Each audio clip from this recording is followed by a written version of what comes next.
गांव की गलियों में पली बढ़ी रीना और काजल बचपन से ही एक दूसरे से जुदा न होने वाली सहेलियां थीं। दोनों साथ साथ स्कूल जाती, मिलकर खेलती और अपने सपने भी एक दूसरे के साथ देखा करती थी। यहाँ तक कि दोनों अक्सर कहती, काश हमारी शादी एक ही घर में हो जाए तो उम्र भर साथ रहेंगे।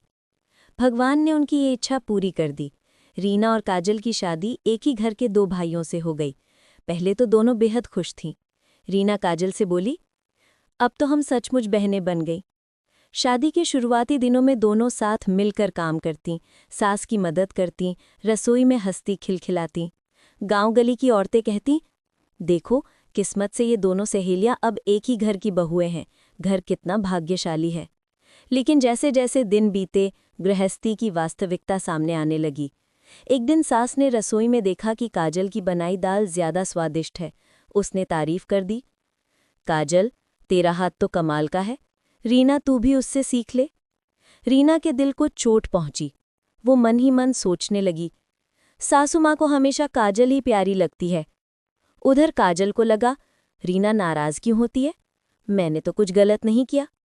धीरे धीरे छोटी छोटी बातें उनके बीच दीवार बनने लगीं। रीना का पति शांत स्वभाव का था।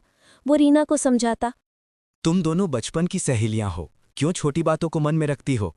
पर रीना सोचती, तुम्हें तो बस अपनी भाभी की तरफदारी करनी आती है।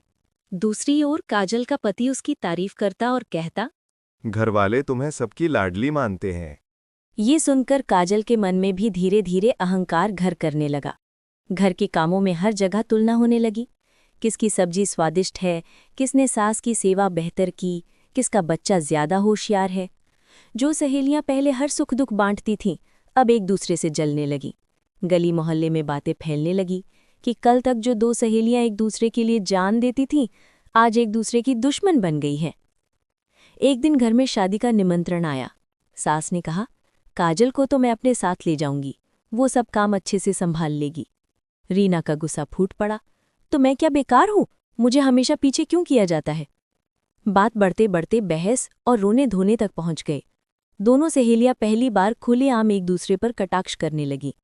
काजल बोली, रीना तू हमेशा मुझे नीचा दिखाने में लगी रहती है।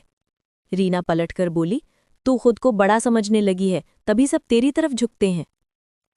पूरा घर सन रह गया। जिस दोस्ती पर सबको गर्व था, वो अब दुश्मनी में बदल चुकी थी। उस रात रीना अकेली बैठी रो रही थी। उसे बचपन के दिन याद आए, जब वे साथ खेलती थीं, बारिश में भीगती थीं, एक दूसरे की चोटी गूंथती थीं। वो सोचने लगी, कहाँ खो गए वे दिन। क्या गृहस्थी और अहंकार ने हमारी दोस्ती को निगल लिया। उधर काजल भी अपने कमरे में सोच रही थी, दोस्ती को दुश्मनी में बदलकर मैंने क्या पाया। मन में सुकून तो नहीं है, बस जलन और तनाव है। कुछ दिनों बाद दोनों के बच्चे एक साथ रोते हुए आए। कारण था, किसी ने उन्हें ताना दिया था कि तुम्हारी माएँ तो आपस में ही लड़ती रहती हैं। बच्चों के आंसू देखकर दोनों सहेलियों का दिल पिघल गया। वे चुपचाप एक दूसरे के पास आईं। रीना बोली, काजल हम तो बचपन से सहेली थीं, क्यों छोटी छोटी बातों में रिश्ते बिगाड़ दिए। काजल की आंखें भी भर आईं। रीना सच है, घर की तुलना और अहंकार ने हमें दूर कर दिया, पर क्या हम फिर से पहले जैसे नहीं बन सकते। दोनों रो पड़ी। उस दिन के बाद उन्होंने तय किया कि वो कभी भी दूसरों की बातों या अहंकार को अपनी दोस्ती के बीच नहीं आने देंगी।